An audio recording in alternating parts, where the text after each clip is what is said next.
ओम भूर्भुवः स्वः तत्सवितुर्वरेण्यं भर्गो देवस्य धीमहि धियो यो नः प्रचोदयात्।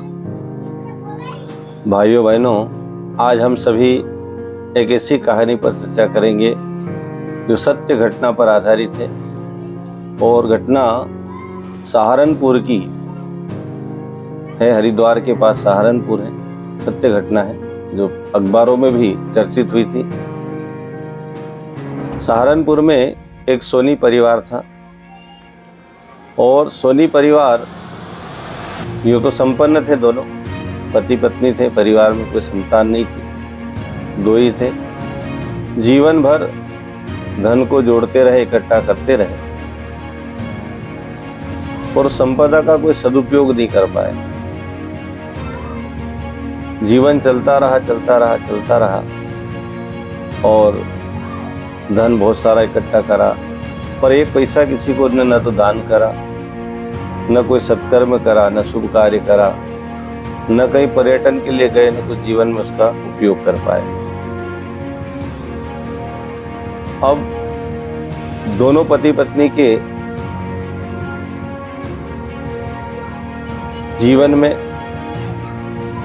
ऐसा हुआ कि उनकी पत्नी बीमार पड़ी और बीमार पत्नी एक दिन धरती से विदा हो गई, मृत्यु हो गई, चली गई। अब बचे सोनी जी।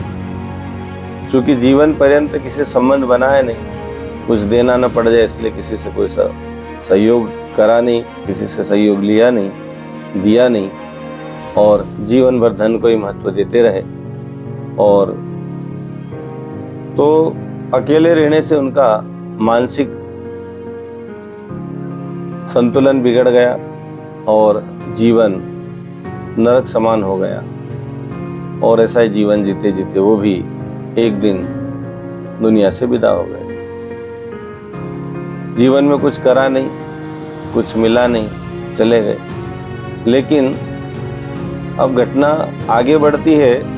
उस नगर में कई बरस बीतने के बाद उस मकान की स्थिति, क्योंकि पुराना हो चुका था, जर्जर हो चुका था, तो पुराने पड़े मकान में जिसका कोई मालिक नहीं, उस मकान में आग लग जाती है किन्हीं कारणों से। तो वहाँ की नगर परिषद ने उस आग को बुझाने के लिए अग्निशमन वाहनों को बुलाया। वहाँ की नगर परिषद पूरी लग गई।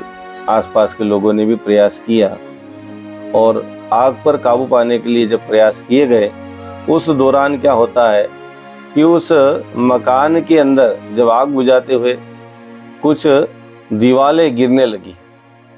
पुराना कच्चा मकान था, आग लग रही थी, पानी के कारण वो गिरी और दीवारें गिरी तो उस दीवारों के अंदर से बहुत सारा धन, संपदा, सोना, चांदी, जवाहरात, बहुत सारे दीवार उसके अंदर से निकले। और निकले तो वहाँ के प्रशासन अलर्ट हुआ। प्रशासन ने सारे मकान की अच्छे से जांच करवाई, सारा धन इकट्ठा किया और सारा धन सरकारी खजाने में जमा हो गया। और इस प्रकार से उस धन का राजकोष में उसको जमा किया गया धन। पर यदि उस धन को वो सोनी परिवार यदि चाहता तो जीवन में कोई बड़ा अस्पताल बना जाते,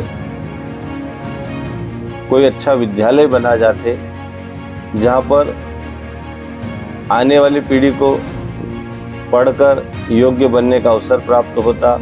अस्पताल होता तो गरीबों का वहाँ पर इलाज होता, कई लोगों को स्वास्थ्य लाभ होता और वो इतिहास में अमर हो जाते। लेकिन अपने स्वार्थ के लिए या अपने स्वयं के लिए जो खर्च करना था उन्होंने किया, लेकिन स्वयं के लिए कुछ कर नहीं पाए, समाज के लिए भी कुछ कर नहीं पाए, न धर्म, संस्कृति, राष्ट्र के लिए कुछ किया और ऐसे ही दुनिया से विदा हो गए। उस धन का यदि सदुपयोग हो जाता तो उनका नाम अमर हो जाता, क्योंकि व्यक्ति जन्म से नहीं, शरीर से नहीं, धन से नहीं, केवल और केवल कर्म से अमीर होता है। या अमर होता है, उसका नाम चलता है। धन वालों कितने लोगों ने याद किया, बड़े बड़े राजा महाराजा दुनिया छोड़कर चले गए। इतिहास उन लोगों का बना जिन्होंने देश धर्म संस्कृति के लिए कुछ किया, राष्ट्र सनातन के लिए कुछ किया, अपना सब कुछ न्यौछावर कर दिया, देश के लिए प्राण न्यौछावर कर दिए, राष्ट्र के लिए संपत्तियां दान कर दी। भामाशाह उसमें से एक रहे। महाराणा प्रताप का उन्हें सहयोग किया।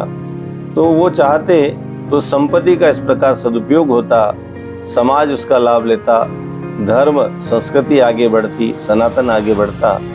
तो धन की ऐसे 3 गतियां बताई है।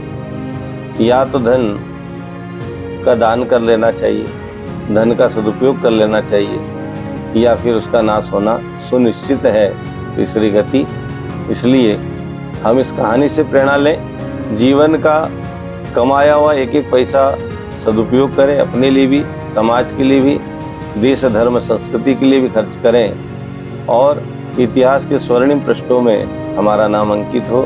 धन हम कितना देते हैं महत्वपूर्ण नहीं है, धन हम किस कार्य के लिए देते हैं, किस निमित्त देते हैं, ये महत्वपूर्ण होता है। पैसा उड़ाना ही पर्याप्त नहीं है, पैसे का सदुपयोग करना भी जरूरी है। इसलिए धन का सदुपयोग करना सीखें, धन को अच्छे कार्यों में लगाना सीखें, जिससे आने वाली कई पीढ़ियां आपको याद करें। आपके दिए हुए धन से कई शुभ कार्य हो सकते हैं, श्रेष्ठ कार्य हो सकते हैं, नई गतिविधियां चल सकती है। इन्हीं बातों के साथ आप सभी इस ज्ञान चर्चा में जुड़े, हमारे YouTube चैनल प्रकाश मार्ग को सब्सक्राइब करें, लाइक करें, शेयर करें और अधिक अधिक लोगों तक इसको पहुंचाने का प्रयास करें। ज्ञान की छोटी छोटी कथा कहानियों के माध्यम से, प्रसंगों के माध्यम से आप तक कोई बात पहुंचाने का प्रयास किया जा रहा है, उसमें आप हमारा सहयोग करें। ओम शांति।